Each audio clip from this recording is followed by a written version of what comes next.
The Lord be with you. Thank you. Yeah, praise your God. We're live. We're live.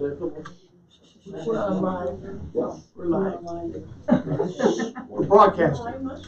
We started. Okay.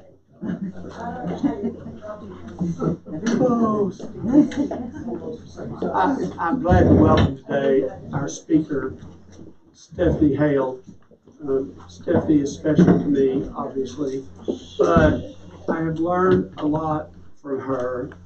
She lives in Lampasas and works with other people, but primarily a lot of people from Fort Hood, which is a huge Army base, as all of you all know. And I have learned from talking to her, she never will tell me anything that's secret or covered by HIPAA or patient confidentiality, but sometimes she'll talk about situations. And I asked her to come share some of that with you because in this Lenten season, we have had speakers come to tell us about some things that we might not know about because our lives are sort of insulated. And we think we know, but we don't know. And we've heard some pretty shocking things, I believe, in our time. We've had a sex addict, a sex slave. We've had people who refuse to see a chaplain before they die here in town from the hospice chaplains. We've heard we saw all about the drawing of the families, from CASA, these children whose parents remember. She drew the father and mother and then drew jail cells around them, and it was just horrifying and shocking. And I understand for some people how that can be disarming and depressing. However, I don't know that today's speaker will be that way. This is the first speaker we've had that's had a Bible. That doesn't tell you something. I don't know what does. She has a Bible. And it's actually open to something. And I know her, not well, but pretty well. And I know her well enough to know that she wakes up every morning at 4:30 or 5 and prays and studies Scripture. So that's the kind of person Stephne is. And then she sees people until 8 o'clock at night. It's unbelievable. There is a lot I did not know about what goes on in the military and in the service, especially for people who are about to get out after a wonderful career, and then people who are out and they have been out a while and they still are struggling.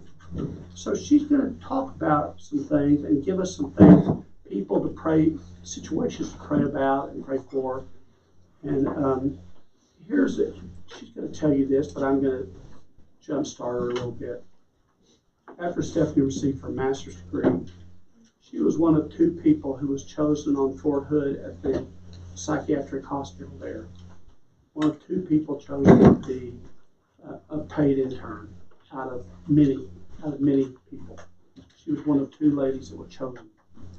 And instead of pursuing a doctorate, as some people do, she received all of her credentials from the United States government from the Army at Fort Hood. And all it had to do, she'll tell you more about it because I won't get it right, but it had to do with families and how people get hurt.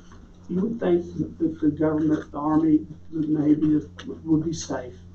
It's not. She's going to tell you that. I talked to her last night, and we talked about this briefly, and I said, we have a lot of veterans, and they deal now with going to the VA hospital, and there's a beautiful opportunity with VA cemeteries, which are kept magnificently. But before all that happens, there's just a lot that we don't realize that we need to pray for. Because the theme of this Lent and the theme of the people that have spoken has been, tell us about people we need to pray for that Jesus died on the cross for, not just us in our lovely clothing, not just us in our wonderful home, not just us who get to play poker every week and have a monthly potluck and all the things we do. There are people we just don't understand and don't know about. And that's been every person that brought that. She's going to break that in terms of the army, of the government, of the service. And I've been shocked, and I think you'll be shocked, which I intend for you to be. Then she'll tell us how we can pray for these people and how some of it turns out for good. So, Stephne, I appreciate you coming and taking the time to learn past. Well, thank you very much. It's my great honor and my great privilege to be here with you. I need to give you read this glowing report of me in your bulletin. But this is not really where I intended to go with my life. I wanted to be a wife. I wanted to be a mother. I had come to accept Jesus as my Savior after my 17th birthday. And I just wanted all that family and serve God and rear up my children in the nurture and the admonition of the Lord. And started out that way. I raised my kids on a dairy farm in Blanco, Texas. So being in this area, including Fredericksburg, and taking my children to Dooley's to get little things from there. I did that for years and years and years, and go get peaches at Berg's Corner and put them up for canning and so forth and so on. But eventually my husband and I moved to Lampasas as a result of a promotion from him, and I had finally finished a second degree, and this one was in cognitive psychology with a minor in child development. And my intent had been to go to Trinity University in San Antonio and work on a PhD in educational psychology in order to help write curriculum for kids that have learning disabilities. And as we women generally do, I deferred to my husband's career promotion and went the opposite direction of San Antonio. I went north to Lampasas.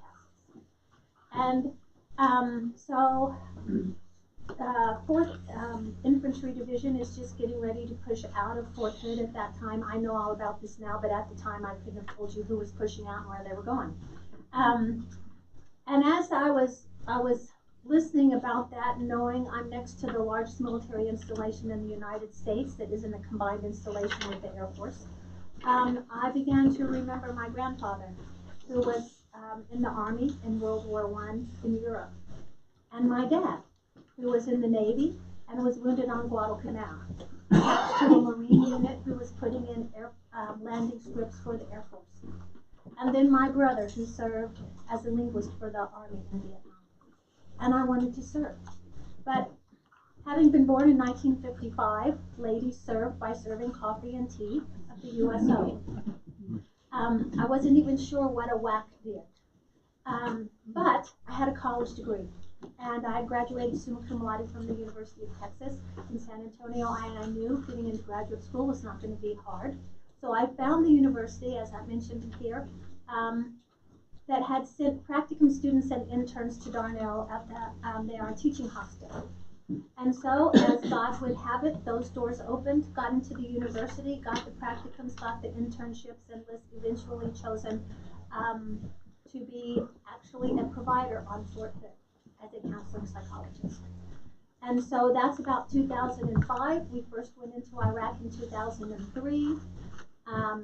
Fourth ID came back in 2004. It was part of a reintegration program that General Odierno, who has since passed away and was the commander for that post, was trying something new. And so we had a reintegration period for the entire 4th Infantry Division when they came back. Eventually, we took it to Fort Sill and to Schofield Barracks in Hawaii. I wasn't part of the one in Hawaii, but I was part of 2 of them at Fort Riley in Kansas. And so, with meeting all those soldiers coming back from a brand new war in Iraq, heard a lot of stories. And then briefing up with what was going on in Iraq, and then continued on that. And in this particular spring, I'm in my 19th year. I plan to put in my 20. I'm going to be 68 this summer, and probably the spring of right before I turn 70 is when I'm going to be stepping away from this. I've heard a lot of stories, but the stories that have been the most heartbreaking for me are to sit there with men who have given their lives for 20 plus years to the Army, and with tears running down their eyes, they're not sure why they did that, given the changes that have occurred in the Army to make it work. And so while if you had asked me to come speak to you 10 years ago, even 8 years ago, I would have had a very, very different point of view of what I would want to say. I have 8 grandchildren and 3 children who provided me those 8 grandchildren, and I am concerned for the future of this nation. I am not sure, and I sit with men that I just described, 20 plus, and even some a few younger, who are not sure the line will hold if we are actually invaded. These are just some statistics that I wanted to share with you. You know, they lowered the requirements to get in. And as it stands now for the ASVAB, and that stands for Armed Services Vocational Aptitude Test. And it goes from 0 to 100 points, okay? As it stands right now, only 23% of the American males between 17 and 24 could pass it. They've already lowered the standard to 33. Okay? So that tells you that the limitation of what we have coming in to protect our country is very few. In fact, the last several years, they're not meeting their requirements. All 4 of the branches are not meeting their requirements to keep us at the strength that we need to be in. And while I sit almost exclusively with Army, I have had Marines come in, I've had Air Force come in, I even had one Coast Guard come in. No generals, of course. I did not sit with the lowly me person. An occasional colonel comes in early in the morning or late in the evening after I'm already gone. But one time I did have the privilege of sitting with one lieutenant colonel. But the rest of them have been lieutenants, captains, and then field grade officers, beginning with well, basically just majors, since those are the only field grade officer that would come see me. Somebody else is going to get the rest of them, and nobody's going to know about it. And of course, all enlisted, from the very, private all the way up to the command sergeant majors of the brigade. So I was there. I had just left to go into private practice. I'd been there maybe 2 years when we had that horrendous incident that happened, where Major Hussein had come to Fort Hood. Actually, he had come from Walter Reed. He was the gentleman who shot 32 people. He had come from Walter Reed, and here's where we get into the political correctness. He had been observed and had been informed, the higher ups there had been informed that he was, in speaking with our soldiers in the beds at Walter Reed, that they were feeling some guilt for what they had done, as oftentimes people will do, because sometimes children and women and civilians get killed. It's the nature of it happens. I'd be whitewashing it if I say that didn't happen. It happens, okay? And so what they were needing was someone to come alongside them and say, yes, I understand that. However, you were fighting for a cause, you were protecting your brothers in combat, and these things happen. But no, Major Hussein was saying, you should feel guilty for what you did. So I got wind of that, and they decided that they were going to send him back to serve downrange, where maybe he wouldn't be saying those kinds of things to people. The reason that I know this is because the person who told me actually had been the head of the intern department there at the Department of Psychology, and his wife had been a supervisor of mine. What is downrange? Downrange is in a combat zone, in a war area. And so anyway, he had come, and they had moved him here because nobody wanted to confront him, because they were concerned that it would be, how do I want to say, re-scripted to make it look like it was something ethnic because he was a Muslim. Okay? And So they just thought, well, they'll just move him out of that area, take him to Fort Hood, assign him to a group that's eventually going to be heading back down there. And so, of course, he came to Fort Hood and So my CO in the Department of Psychology actually was standing right next to him that morning, getting his records at the records where you ask for the records at Darnell. And my CO would eventually say to me, I don't know why he didn't kill me. I'm a colonel. Well, he was a lieutenant colonel. I mean, he could have had me right then and there. Of course, that would have been within the confines of the hospital, and that would have been just probably about all he got before security got to him. Another soldier that I came into my practice was a brigade command sergeant major, and he had been also in the hospital when the shooting started. And of course, they closed down the hospital. They closed everything down so nobody could get out and go anywhere because they didn't know if this was a single shooter or multiple shooters working in conjunction with each other. And so that man went to the emergency room and stayed there till every last person who came into the Darnell emergency room was there. Coming in, covered in blood, of course, coming in with the families. Really, actually, families couldn't get there at that time. But staying with them and holding their hand and being a support with them. And he couldn't get out. He actually worked over, in part over at the division. I say all that to say, it grieved me that we had come to a place in our nation back then where they could not deal with that as they should have been able to deal with that.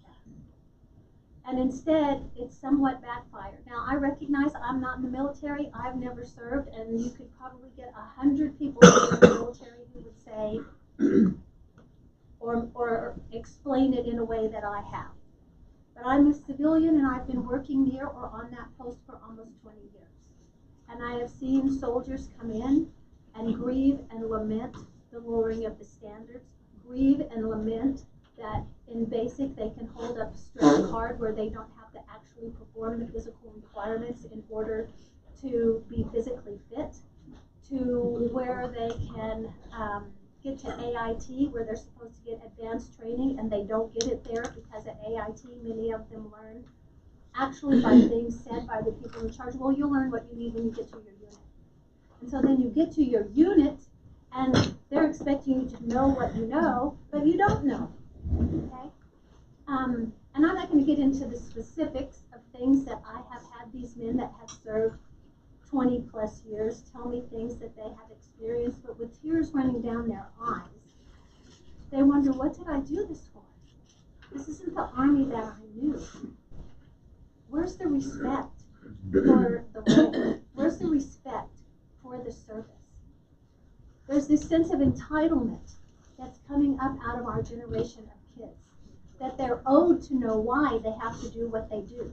And they're owed meaningful work at 18 and 19 years old that it's taken other men and women a decade plus to get to have that level of meaningful work. And so this sense of entitlement, this sense of I'm owed purpose and meaning in what I do, the discipline that have been taken away from our enlisted people to discipline and to do the things they need to do in order to teach what needs to be done, it's weakened our forces. Sexual assault. Sexual assault in the Army has risen 23%. 23? No, 26%. What's interesting is it's higher than any of the other branches. In the Navy, it's risen 9%, sexual assault against women, and even some men. Interestingly, in the Marines, it's only risen 2%. Now, we hope it wouldn't rise at all, but what's different there, and why only 2% in the Air Force? Is it because maybe those particular branches of the Army are getting different kind of people? Is their training different? Are they having a higher respect for authority and therefore a higher respect for the regulations and a higher respect for what it is that you're called to do and be in the military? I don't know, but I have to wonder that. I think of Lieutenant Colonel Stuart Scheller, Marine, who after what happened in Afghanistan took a stand himself and made a video lamenting the lack of accountability, where 13 of our military were killed in a suicidal bombing when they knew that person was there and nothing was done about it, as well as our drone strike that actually killed children because we missed the mark. And this Marine, Lieutenant Colonel, wanted to know where's the accountability. And he gets, they tried to run him out, but actually he did get generally discharged, lost all of his things that he would have acquired after 17 years. I mean, everything, retirement, health care, everything. Lost his marriage and all of that. And he still continues to talk and to speak around our country about things like accountability, honor, dignity, integrity. Things that you may hear about it, but when we listen and watch things that are going on, they're not really there. It's all been transformed into wokeism. And so, what are we going to do about that? And I'm going to be 68 this summer. So we may think that because we're in an older age group, I don't have a voice, but I do not believe that. Because here's the one who tells us where the voice is. And this is Paul speaking to Timothy. Therefore I exhort first of all that supplications, prayers, and intercessions, and giving of thanks be made for all men. First, we're listed. For kings and all of those who are in authority, that we may lead a quiet and peaceable life in all godliness and reverence. For this is good and acceptable in the sight of God our Savior, who desires all men to be saved and coming to a knowledge of truth. Folks, we're not going to be living in a peaceful life in all godliness and reverence if we do not have a military that stands strong, that are fit. Interestingly, in high school, we have ROTC programs. Only 1/2 of the ROTC participants can meet the requirements, both academically and in terms of physical fitness, to get into the military when they got out of the ROTC. Half. And as I mentioned, 23% of 17 to 14-year-olds. There was a command sergeant major of the Army said, our volunteer army is at an inflection point. Now, I'm not sure what inflection point means, but I kind of, in terms of what he's trying to say, but it says, do we need to go back to the draft? Do we need to go to conscription for this in order to get what we need in order to secure our nation? I know that you all watch the news and you see what's happening with China and see what's happening with Russia. And this is not meant to be a political exercise, but is meant to say, you who have served and you wives who have served with your husbands, because the service goes just to you as much as to your husbands. For what you went without, your husband, your children being raised without their daddies there present. You all have a unique position, and I think a special place in the heart of God to be praying for the people who stepped in to fill your shoes, because they're not you. They're not prepared. And when these men come in to see me, because, we'll call it they're concerned about transitioning and how am I going to fit in the civilian world and all this that I see in the Army, this wokeism kind of stuff, and I know it's out there, and how I'm going to come out of the structure and the regulations and the respect and the honor to do a good job for the sake of the job. How am I going to fit into that world, and was it worth what I did? Oh my God, was it worth what you did? You went in not knowing me. You went in not knowing my children, and you went and did that to save this nation for my children and for me. How can that not have been worth it? Please don't question that it wasn't worth it. We're all here because of what these men did and these women did. In every church that met today, people downtown, people in the worst places that we still have an existence in this nation. We still have a nation. We're not getting bombed.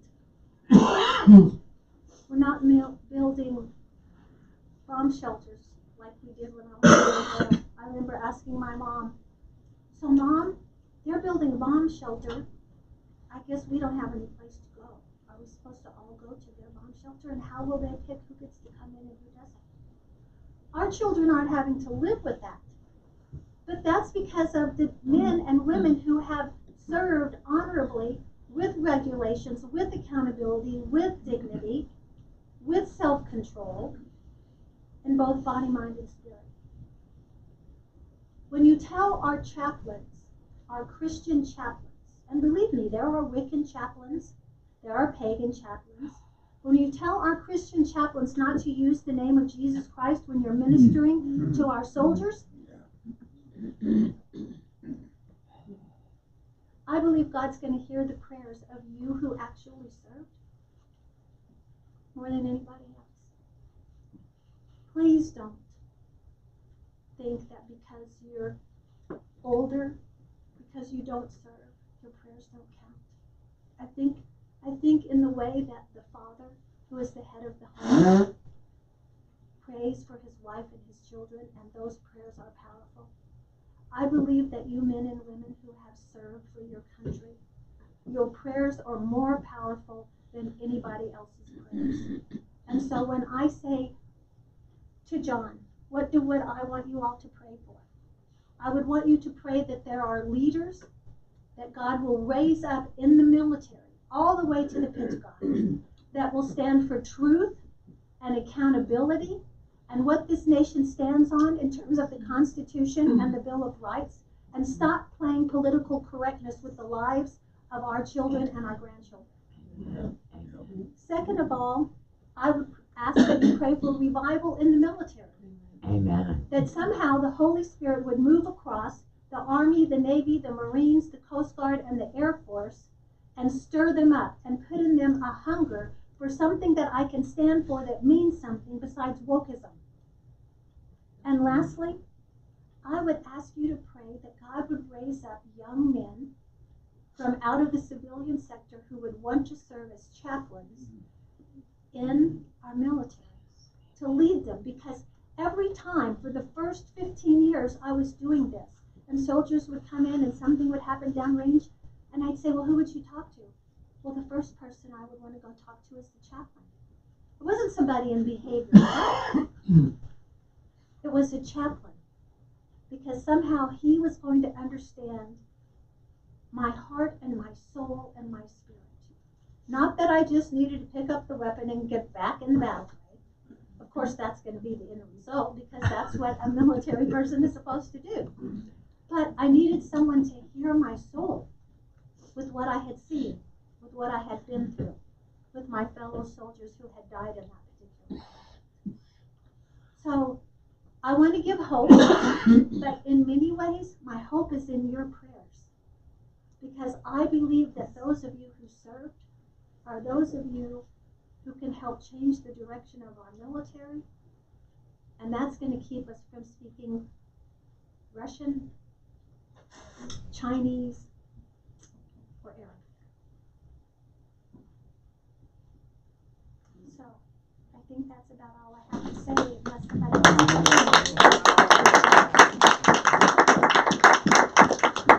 Stephanie, thank you. We have this honorarium for you. I think before, I know you have questions, and she's gracious enough to answer them.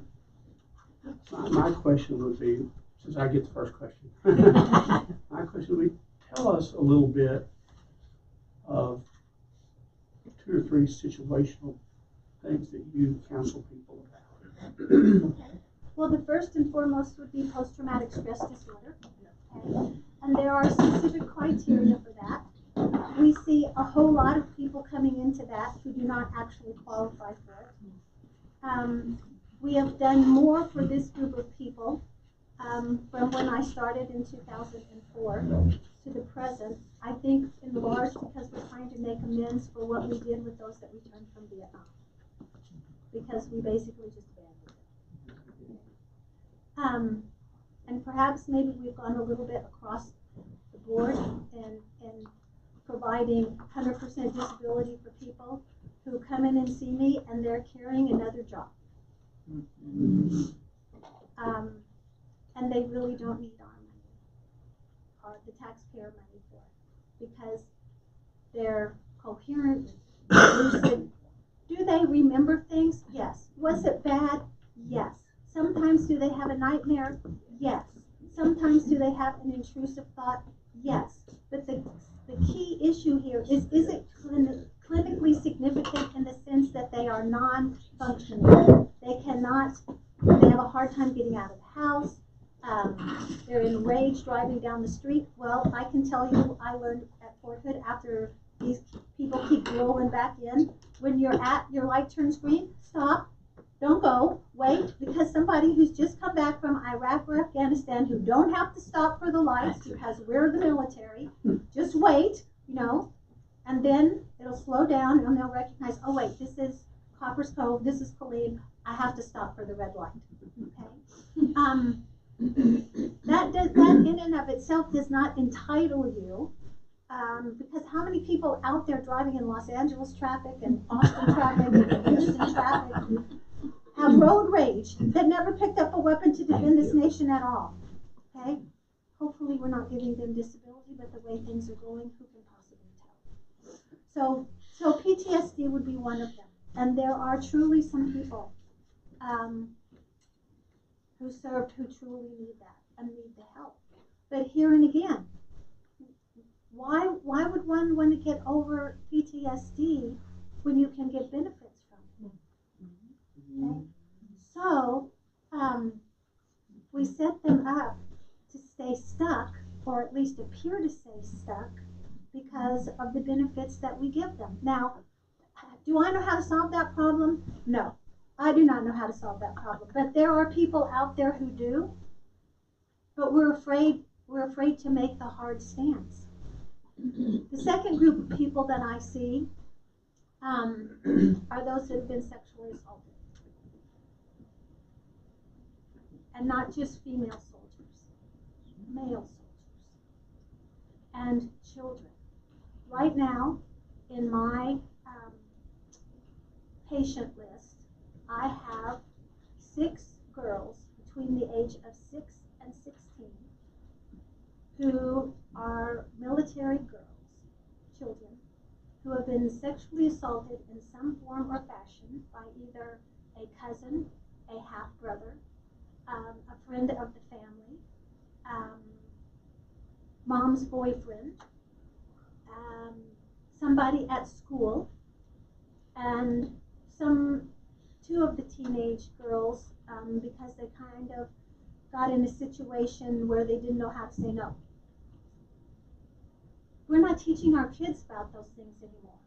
And our media, Snapchat, Instagram, Facebook, all TikTok. I'm hoping that we do something about getting TikTok, but it can't even be broadcast from coast to coast. The things, the challenges that they put on there for high school kids to participate in have killed some of those high school kids.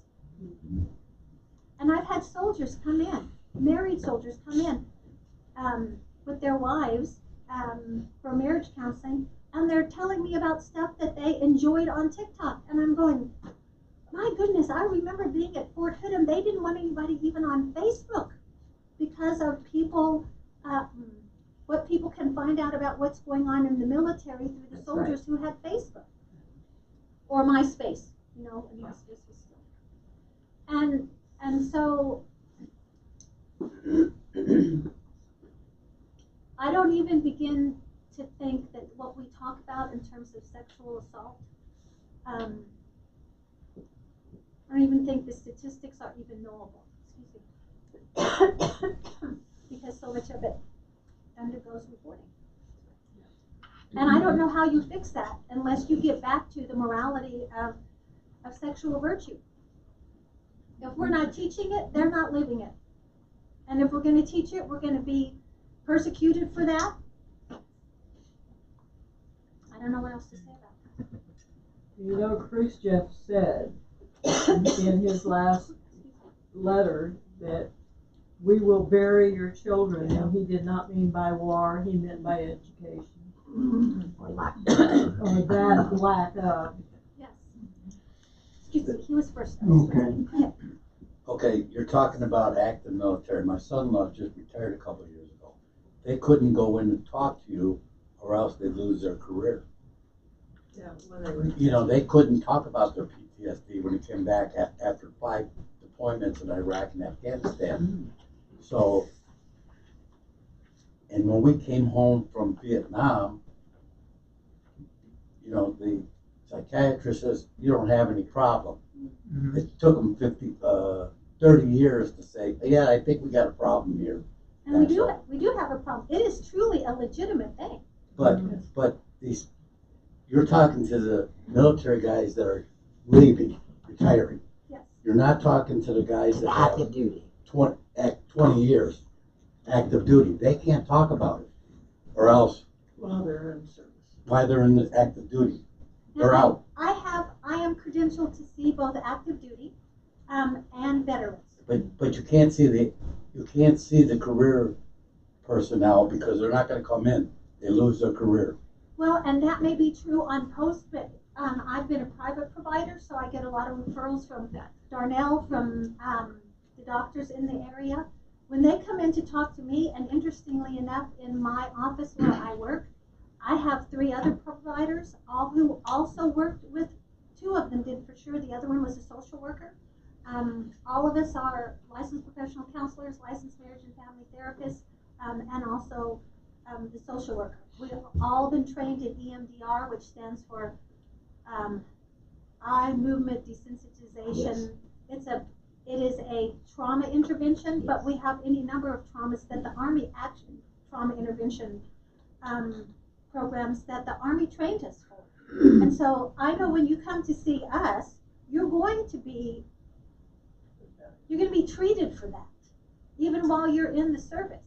And as private providers, our notes don't go back to the military.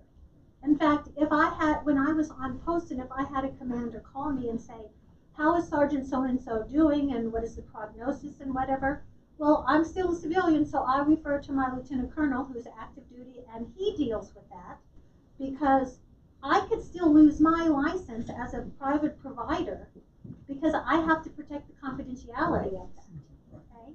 Now, the colonel is covered under a different thing because it's in the military. So what I'm saying is that those active people, career guys, weren't going there because that colonel, the information would get out, they'd be kicked out of the Army.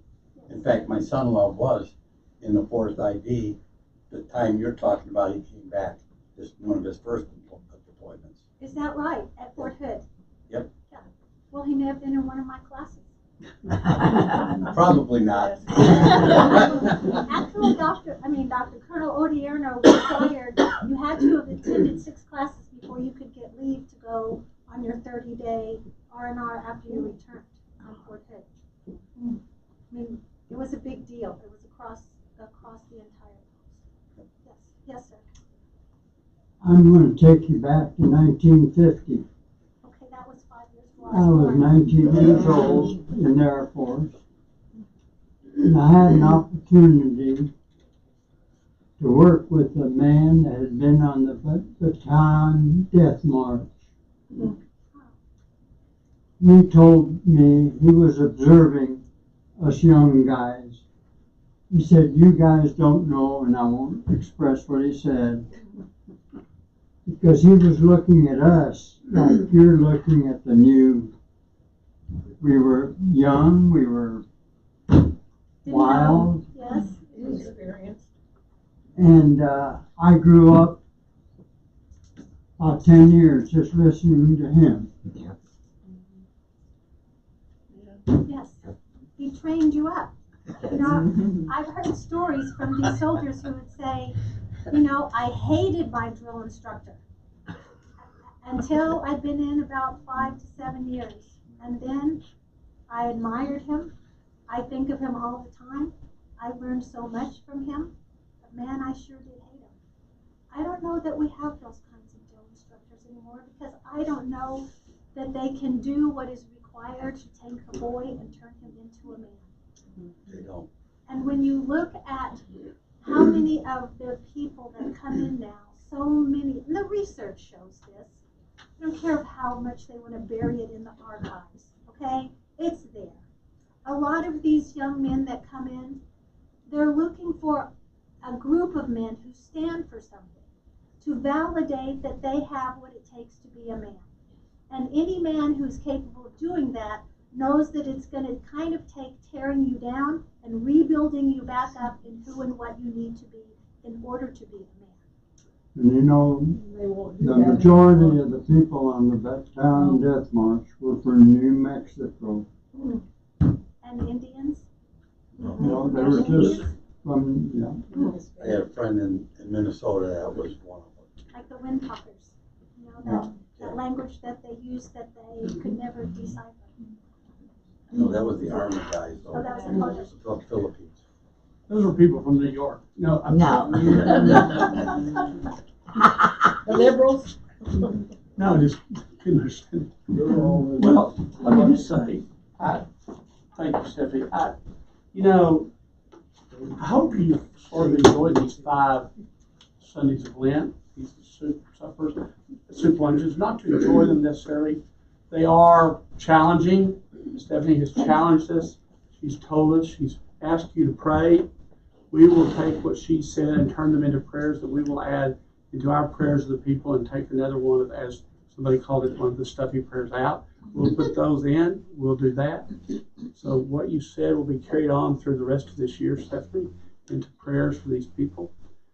And I think that we've heard from a variety of people who have opened our eyes to these situations that we just didn't know about, or we just thought we did, but we didn't really understand how deeply.